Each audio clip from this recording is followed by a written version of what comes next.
Hi everyone, I'm Asha, an Akashic Records reader, blogger, and podcaster. In this series, we will demystify the Akashic Records by bringing to you bite-sized contents on frequently asked questions relating to the Akashic Records. We will also explore topics relating to spirituality, as well as practical application, learnings, and reflections in the Akashic Records. My Akashic Masters are very excited to join us in this journey. We send much love, light, and blessings to all. Welcome to episode 29 on honoring my feelings as they are.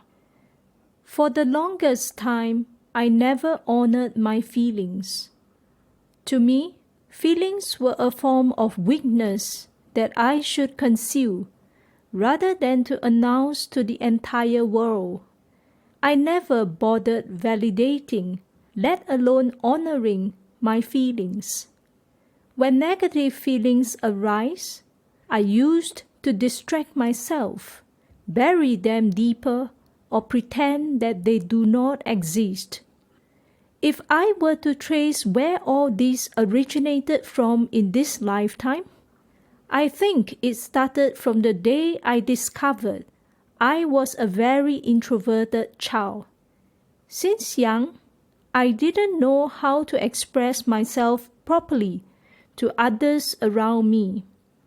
As a result, I was often blamed by others without knowing how to defend or even speak up for myself. I quietly swallowed all grievances and injustice down, and simply hoped that time will erase all these memories stored. But time flew by, more than 3 decades worth, and I come to realize that these memories are slowly calling out to be healed. Part 1. Deeper release of my primary school memories.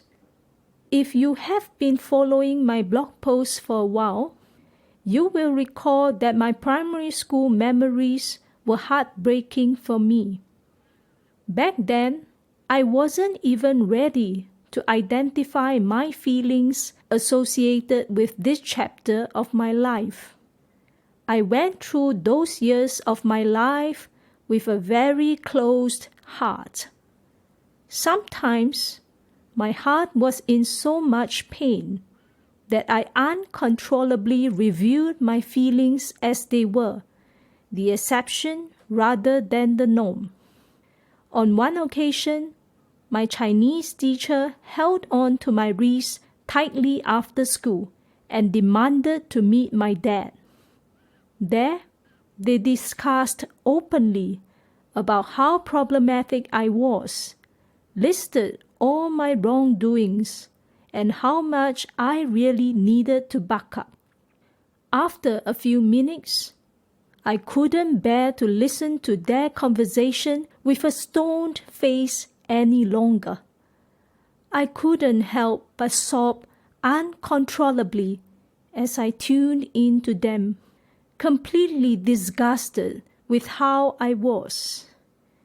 At that moment, I felt like I was a complete failure from inside out. At such a young age, I couldn't even meet the basic expectations of all my teachers and even my parents. I had nothing to celebrate or even look forward to in this life. My life felt useless and redundant. Most of the time, I kept to myself, and I kept all my emotions close to my chest, or perhaps in a secret compartment deep within my heart. People around me could rarely tell from my facial expression how I truly feel. It was a skill that I honed to protect myself during these vulnerable years. It was my protective mechanism to shield myself from further judgments and personal attacks from teachers, parents, and students alike, by looking as if I didn't care at all or I couldn't be bothered. In truth, every negative emotion was just suppressed and buried deep within my being. Part 2. Being blamed for mistake that I didn't commit. For a few years, I had my fair share of scoldings and judgments from teachers almost daily. Teachers looked down on me, so did students. I simply closed my heart and endured everything that came my way. On another occasion, a student lost his precious set of branded paint brushes in class. He immediately blamed me for throwing away his paintbrushes as I sat near him and demanded that I compensate him for his losses. Back then, my pocket money was $1 a day, sufficient for a basic meal in the canteen. He calculated that I owed him X dollars, being the original price of his branded paintbrushes, and asked me to pay him by installments, 50 cents per day. Can you believe that I actually paid him every cent that added up to X dollars, despite me not recalling that I even threw away his paintbrushes by mistake? It took me weeks to finish paying him. Back then, I didn't even feel safe to share this incident with anyone, including my parents. I felt that nobody would trust that I was innocent, so why bother? In recent years, whenever I meditate, these memories would sometimes come back to remind me of my childhood scars, waiting to be healed. Part 3. Unfolding of my spiritual journey, opening up my heart. As my spiritual journey unfolded, I started tuning into my heart, slowly observing and acknowledging my feelings and emotions, and work on opening up my heart. The first time I attempted to open up my heart energetically, tears were uncontrollably streaming down my face throughout the meditation. As someone who rarely cries, it felt so liberating. It was tears that accumulated so much sadness, grievances, and injustice, be it from this lifetime or previous lifetimes, all ready to leave.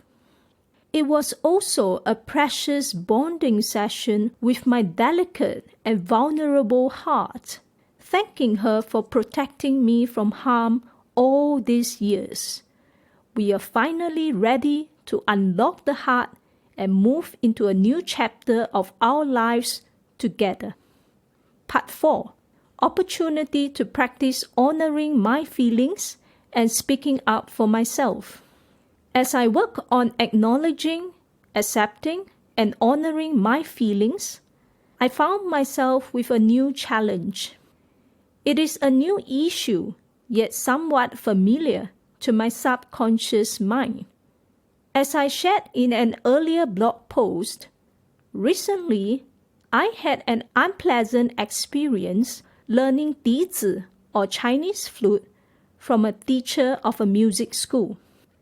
I was encouraged to buy a new 笛子 despite owning an existing 笛子 and a bundled package of 12 lessons. I regretted shortly after the lessons commenced. After my third lesson, excluding the trial class and a cooling off period, it dawned upon me that maybe I don't have to put myself through all this emotional stress, anxiety, and pain, dealing with the teacher's expectations and judgments. I don't have to endure through my teacher's hurtful words and actions just to complete the unfinished lessons in the bundled package. In this case, my conscience is clear. I didn't do anything wrong. I have a choice.